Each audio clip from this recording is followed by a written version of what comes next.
Good morning, and thank you to Peter Lakoti for welcoming me. I'm Allison Fultz, FRA's Chief Counsel.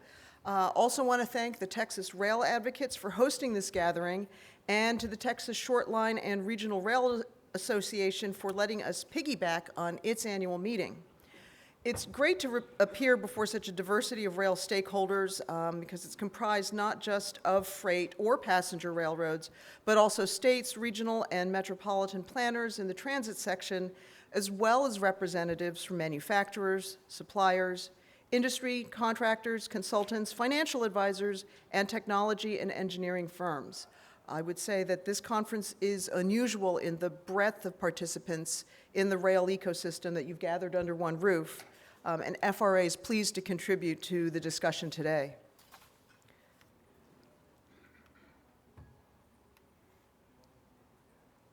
All right. No, big button's not moving the slide here. Oh, there we go. Let's go back one. So that's the org chart for the Federal Railroad Administration. And we'll say it's an auspicious time to be at FRA with the passage of the Bipartisan Infrastructure Law. You'll also hear me call it the bill. This was signed by President Biden on November 15th of last year, and it provides for $1.2 trillion, which is a historic level of funding for virtually all of U.S. DOT's operating administration's grant programs. And FRA is definitely included in that group. The legislation also mandates a very significant expansion of FRA's policy mandate, and I'll be covering that in the discussion as well.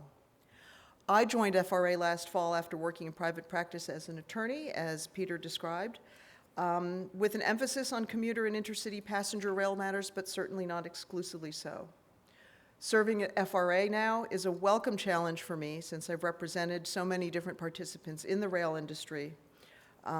Worked both in the private and public sector for many years.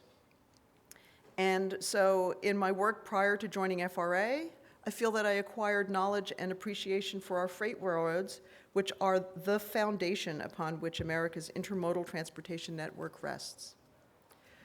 Briefly go to a quick description of my office, which is the Office of Chief Counsel. So as principal legal advisor to FRA, I lead the agency's staff of nearly 50 highly skilled and dedicated attorneys. We have two components. First of all is the Safety Law Office, which develops and drafts the agency's safety regulations, addresses civil penalties for violations of the rail safety statutes and safety regulations, and provides other legal support for FRA's safety program. The other component is the General Law Office, which provides legal services to FRA's various program offices on all other legal issues, aside from safety law. And so that includes environmental law, federal grants, procurement law, employment law, the Americans with Disabilities Act, property law, the Freedom of Information Act, Federal Tort Claims Act, and Surface Transportation Board matters. So the general law folks really handle everything from soup to nuts. And as you may be aware, at the agency's creation in 1966, FRA was primarily a safety regulatory agency for the rail industry with oversight over freight and passenger carriers that operated over the general system of rails. So one question I get all the time is, so subways, what are you going to do about that? And sort of urban transit systems do not fall under FRA's regulatory authority. That would be the Federal Transit Administration.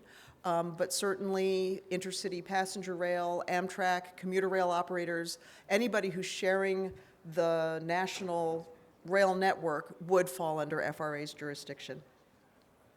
So created as a safety agency in 1966, but we've definitely seen that over the last decade, Congress has expanded FRA's role in project planning, funding, and finance. And now with the bill, that growth not only continues, but it will be more enduring. And in fact, we are now in the early stages of an organizational realignment to meet the moment and the future of the agency. And so before I go into further detail about the bill itself, I do want to touch briefly on some other topics. And the first of those is safety, which does remain our core focus. At present, our key safety priorities include the following. First of those is the establishment of the Risk Reduction Program for freight railroads and the System Safety Program for passenger carriers. We are updating our passenger equipment safety standards. We're closely monitoring hours of service for rail employees.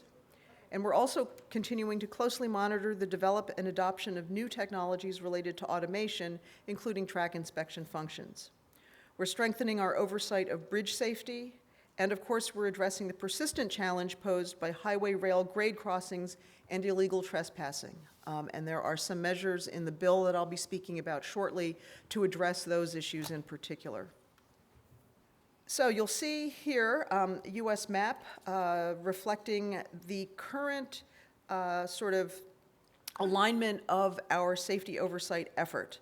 What FRA has in place right now are a series of safety management teams who now serve as the primary liaison between FRA and senior management at the railroads, with the teams configured to reflect relevant operational and geographic relationships. So I'll just quickly list them, generally working from east to west geographically. The first team covers Amtrak and Commuter East operators. You've got a division devoted to short line operators on the eastern part of the country. We have a team for Norfolk Southern. We have a team that covers CP, CN, and Chicago area commuter district. Another team dedicated to BNSF. Another team dedicated to Union Pacific and Kansas City Southern. There's a Commuter West team, a Short Line West team, and then finally a team devoted to CSX. And so in terms of things to look ahead for your general awareness, we have a few notable rulemakings on the horizon, and so you will see rules coming out to address train crew staffing, locomotive recording devices requirements, and conductor certification.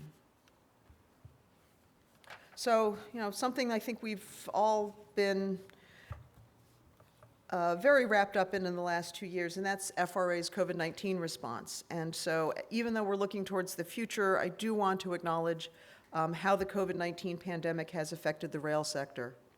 Over the past 2 years, railroads, big and small, have dealt with extraordinary circumstances ranging from public health to operational adjustments and financial impacts, all driven by the pandemic. Thankfully, the Biden-Harris administration and Congress enacted emergency relief funding under the Coronavirus Aid, Relief, and Economic Security, or CARES Act, and the American Rescue Plan to help ameliorate some of those challenges. And so despite the pandemic, we are still convinced that freight rail is as vital as ever, and that commuter, intercity, and high-speed passenger rail is a long-term infrastructure and development solution. The substantial federal investments ahead of us will ensure that it remains a high priority. And so indeed, we are finally seeing passenger rail ridership increase as COVID subsides, and despite the unprecedented supply chain challenges that the U.S. is currently experiencing, freight carriers have managed to keep the economy moving. So now we're getting to, I think, what you really wanted to hear about, and those are the government's investment goals. I want to emphasize that under the bill, the degree to which FRA's role in the development and funding of rail projects is growing, and that it really reflects a historic level of investment by the federal government in rail transportation. Quite frankly, after decades of disinvestment, this is a tectonic shift, and it's a welcome change to the status quo. And FRA will increase its role as a generator of national rail transportation policy in addition to its historic safety mandate. And since FRA was established in 1966, Congress has provided inconsistent grant funding, and that has led to fits and starts in federal rail investment, which we really hope that the bill will sort of change course on. So this graphic, and I apologize, it may be a little small to read from where you are, but Peter, wherever you are, will the slides be available to folks after the conference is over? Hoping so, so that you'll be able to grab a copy of the slide deck and, really be able to look at things at your leisure. So I'll give you a quick rundown. The bill provides a historic $66 billion for freight and passenger rail in advanced appropriations. So that's money that's already been established and defined by Congress to address certain needs. 2/3 of the total spending package, or $44 billion, are devoted to the following competitive discretionary grant programs. We've got $36 billion over 5 years, and I do want to emphasize that the money that you see reflected in this discussion is intended to cover the next 5 fiscal years of funding. So think of it as a 5-year program or a 5-year plan. I've got $36 billion, again over the 5 years, for the Federal-State Partnership for Intercity Passenger Rail Grant Program. And so that's divided between $24 billion for the Northeast Corridor, which is the region with the densest passenger rail operations right now, and then $12 billion for projects outside the Northeast Corridor. And this program funds capital projects to repair, replace, or rehabilitate qualified railroad assets. We also have $5 billion, again over 5 years, for the Consolidated Rail Infrastructure and Safety Improvement Grant Program, known as CRISI. And CRISI funds projects that expand and improve intercity passenger and freight rail. That's a very popular program. We see a great range and diversity of projects that benefit from CRISI and are pleased to see funding continue and increase for that program. And then finally, we've got a new program in the bill, and that gets $3 billion for the next 5 years for railroad crossing elimination, and talk about that in a little more detail in a bit. So with respect to the $66 billion, sort of the big package, the final third of that, or $22 billion, is directed in grants to Amtrak, which includes $6 billion for the Northeast Corridor and $16 billion for the national network. The bill also includes an unprecedented 5-year authorization of an additional $36 billion for FRA's program. So the two big buckets are $66 billion plus $36 billion. The investments in this $36 billion package will improve fluidity and safety of the freight rail network, enhance safety at highway rail grade crossings, advance clean power freight and intercity passenger rail technologies, modernize the Northeast Corridor, develop new and improved intercity passenger rail corridors throughout the U.S. And the creation of new corridors or enhanced corridors is also something I'll be talking about in a bit. So in a nutshell, over the coming 5 years, we have a total of $102 billion apportioned or authorized for rail improvements. You'll hear the term advanced appropriations and authorizations, and so just to break that down a little bit, advanced appropriations can be seen as the base level set funding for a certain program. Authorized funding, whose amounts are subject to annual congressional approval, add to those funding levels. So you've got amounts that are very specifically laid out for by Congress. You've got other amounts that Congress had said, yeah, here's this bucket, but the specific way in which those funds will be doled out is subject to sort of year-by-year appropriations. So advanced appropriations for rail projects in the bill will become available at the beginning of each fiscal year. So the federal fiscal year begins in October 1, and so fiscal year 22 began on October 1st, 2021, and runs through September 30th, rather, of 2022. So we are currently in FY22.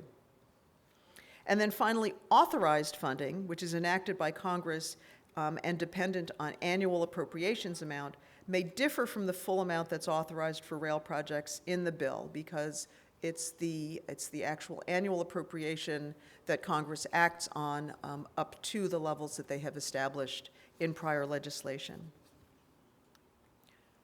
So just to cover briefly the Department of Transportation's general priorities, and so this is DOT, the cabinet department of which the Federal Railroad Administration is a part. Whether we're talking about advanced or annual appropriations, all FRA bill funding is made available through FRA's competitive discretionary grant programs. So as we're talking about federal funding programs or federal financing programs, you'll hear about grants, which are money that is simply provided by the federal government. You don't need to pay it back. There are also a series of loan and other financing programs that are available through DOT, but are not administered by the Federal Railroad Administration. So if you're talking about FRA money, you're talking about grants. And the way we make grants available to applicants is by issuing notices of funding opportunity. We call them NOFOs, so you're going to hear me talking about NOFOs for much of the rest of this, address, but that is, just keep in mind that your NOFO is the notice that tells you, hey, this money is available, time to come apply for it, and here is how to do it. So that's what the NOFO will provide. And so the NOFO is really the beginning of the project selection and obligation process. We send out the NOFO, applicants respond to it. We then decide which projects will get funded and to what extent, and then you really get down to brass tacks and planning. So I know there's a lot of eagerness around, when are the NOFOs coming out? When's the money going to move? And we are still in the project selection phase for FY21 grant programs. So that is money that's already moving to support the applications that have come in. And we will not announce the FY22 NOFOs until we have announced the selections for FY21. So in the next few months, you're going to see a lot of activity, both in terms of the announcements of the grants under the FY21 money and then issuing NOFOs for programs for FY22. So I'm not able to give a very specific timeline, but I will say, please watch this space, because in the next 3 to 6 months, you will be seeing a lot of announcements about those programs coming out.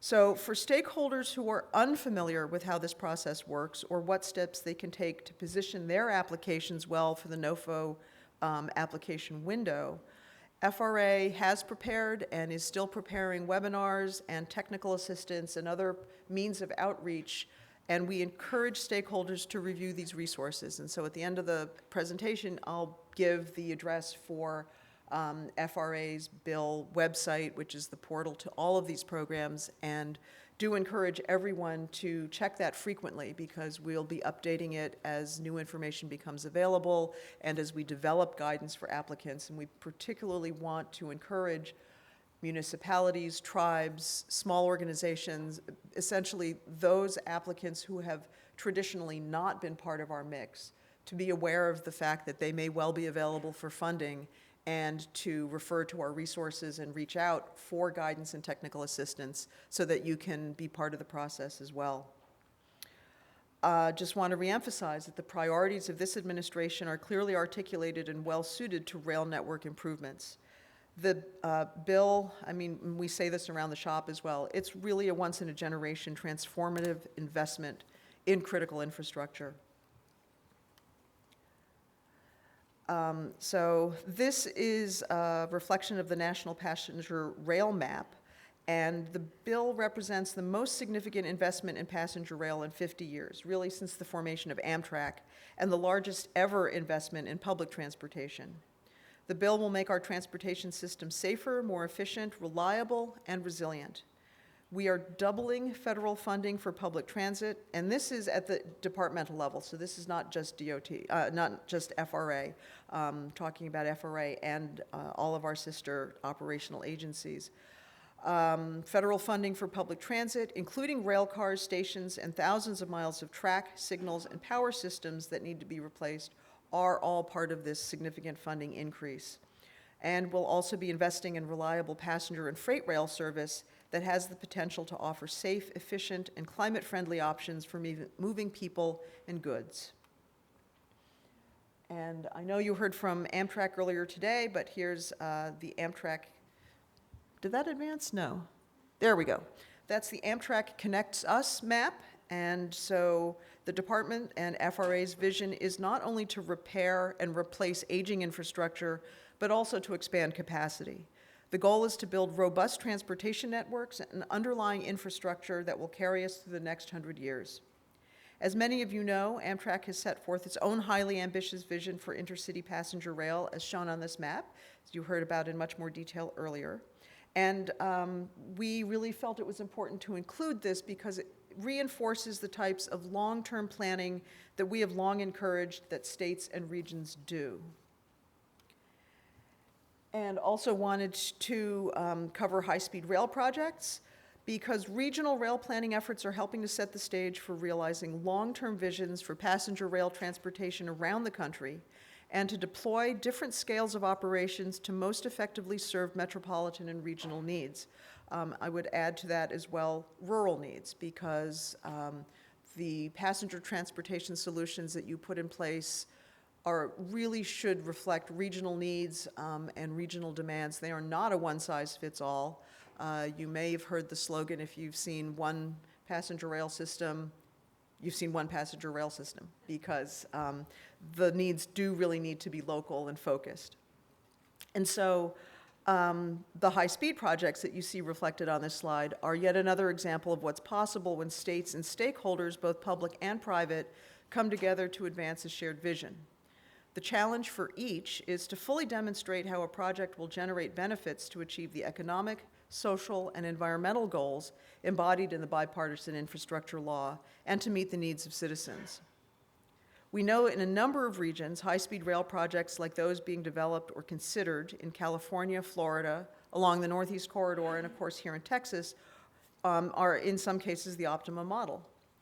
The bill reflects the important policy stance that transportation solutions are not one-size-fits-all, and it recognizes that we need to implement projects that are responsive to the different needs of diverse communities.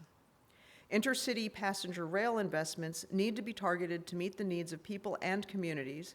Depending on distances and population densities, rail corridors would include a range of speeds and service profiles, from high-speed rail to upgraded conventional rail. And to look briefly at long-distance passenger routes, it is worth noting that we are currently undertaking an Amtrak long-distance study to evaluate the restoration of daily intercity rail passenger service on routes that were discontinued or are operated on a non-daily basis. As part of this effort, we will evaluate potential new long-distance routes, including those in service as of April 1971 that were discontinued by Amtrak, taking in consideration whether those routes would link and serve large and small communities as part of a regional rail network, to advance the economic and social well-being of rural areas of the United States, to provide enhanced connectivity for the national long-distance passenger rail system, and to reflect public engagement and local and regional support for restored passenger rail service. FRA has continued its early engagement on this initiative, and we intend to release a consultant RFP this spring and select a consultant this summer to kick off the formal study this fall. So again, stay tuned on that. So I'll be talking about some of the new grant programs that the bill creates. The bill requires FRA to establish 3 new programs. We've got the Rail Crossing Elimination Grant Program, the Corridor Identification and Development Program, and then third, the Interstate Compacts Grant Program. So, railroad crossing elimination. This is a really important one, and it's one for which states and municipalities are eligible to apply. And it's really designed to allow local governments to increase safety by eliminating at-grade crossings and reducing conflicts between motorists and rail operations. We are hearing from communities across the country about concerns with collisions and trespassers. And this, we feel, is a very important step towards, not just providing the legislative language to encourage municipalities and railroads to work together, but also to provide funding for that effort. So for the railroads in the room, I would encourage you to work with the communities that you serve so that you can help them identify sort of the problem grade crossings that are on everybody's wish list. And for the communities in the room, I would encourage you to reach out to the railroads to identify those as well, because this new program that we're standing up will be able to help you address and eliminate those grade crossings that really are the most serious safety problems. Moving now to the Corridor Identification Program, this is one of 2 really important pillars of the program to establish new or enhanced passenger rail corridors around the country. It'll provide a planning framework for enhanced passenger and freight rail infrastructure and operations along the specified segments. So again, a really great opportunity for collaboration among all stakeholders to identify corridors, to maximize service, to make sure that you are serving both your freight and passenger needs in a given region. This is a program that we have sought information from stakeholders about. So on February 7th, FRA issued a request for information for the Corridor ID and Development Program. And it's a new mandate for FRA under the bill to create the framework that I just mentioned. It's to facilitate the development of new, enhanced, and restored intercity passenger rail corridors throughout the country. The approach expands on the mega regions and city pairs concept that guided planning efforts beginning under the Passenger Rail Investment and Improvement Act about 10 to 12 years ago, and it provides a statutorily authorized planning and development framework. We solicited comments on the program and how it can best serve stakeholders and the public in facilitating the development of intercity passenger rail corridors. We got over 400 submissions, so we are in the process right now of evaluating those. And we're very pleased to see the level of interest in the Corridor ID program and ideas from communities, from railroads, from states about how best to go about that process. The final piece of the new package of programs FRA needs to put in place is the Interstate Compacts Grants Program. And at the moment, that sounds like words on paper, but it's in fact a very important mechanism for regions to use in planning, developing, and then ultimately operating the new services on the corridors that will have been identified and developed as part of the Corridor ID and Development Program. So the Interstate Compacts Grant Program allows groups of states and other stakeholders to establish the governance structures necessary to develop multi-state rail corridors and oversee the operation of the multimodal networks those corridors will support. So it's really an opportunity for states to combine forces and come up with regional solutions to transportation issues that go across state borders. The program is intended to provide financial support to existing interstate rail compacts, and eligible activities include covering administrative costs, systems planning work, coordinating operations, promoting passenger rail services, and preparing federal grant applications. So this legislation is really aimed at the sorts of constraints that we have been hearing from various stakeholders over the years, which is, yeah, we'd love to do this project, but we don't have the capacity to do the planning and to do the advance work that we need in order to apply for federal money. And so in order to facilitate that and to remove some of those barriers, this legislation provides funding for precisely those efforts. And as I'd said, FRA will be conducting stakeholder outreach to seek feedback on key aspects of this program. And we expect to issue a request for information similar to the one that we issued for the Corridor ID program in connection with the Interstate Compacts Grant Program. We do plan to issue another RFI focused on systems planning, including studying the impacts on freight rail operations and ridership, promotion of intercity passenger rail operations, preparation of applications for competitive federal grant programs, and operations coordination. And so you heard me mention earlier that FRA's programs are grant programs, and I just wanted to touch briefly on the fact that there are multiple funding streams available from both FRA and other components of USDOT, including USDOT itself.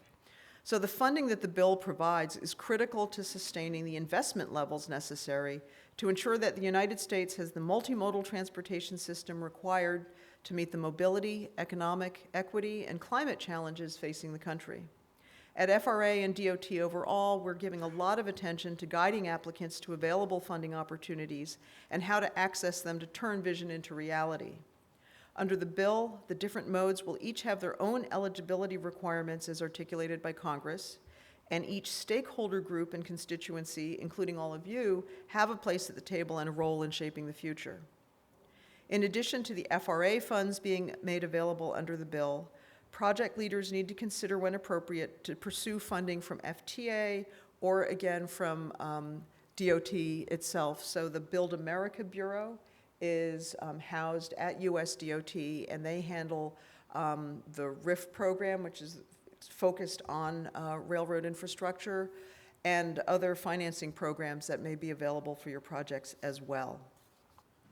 Want to flag one aspect of the kind of outreach and guidance that we are providing to stakeholders, and that is we currently have some proposed guidance on equivalent labor protections that's available for review.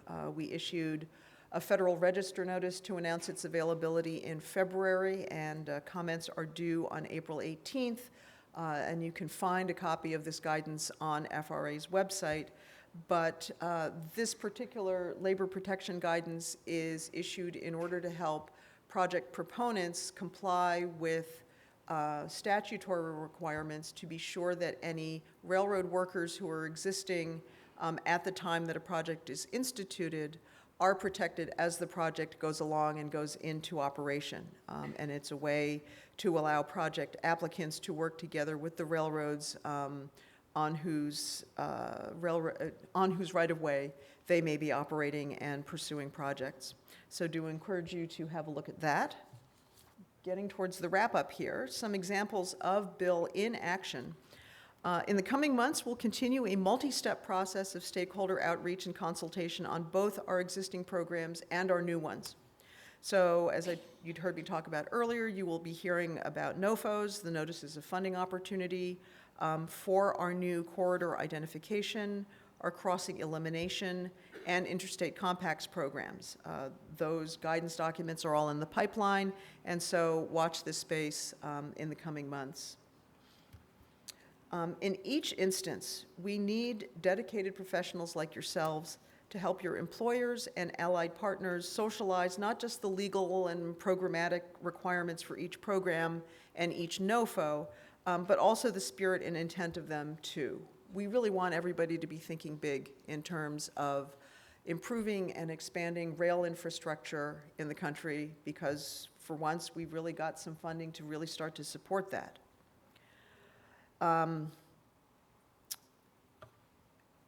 The evaluation criteria for these programs will be rigorous. Competition will be fierce.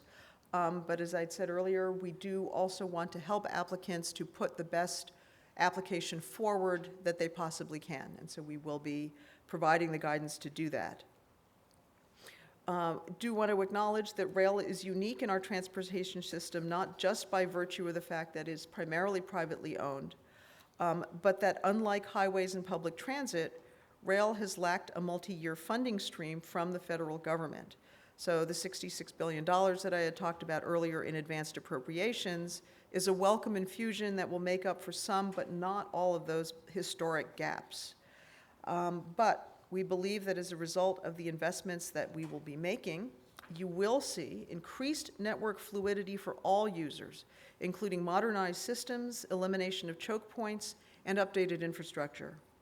We'll improve Amtrak service with new investments in stations, equipment, facilities, and infrastructure across Amtrak's national network and along the Northeast Corridor.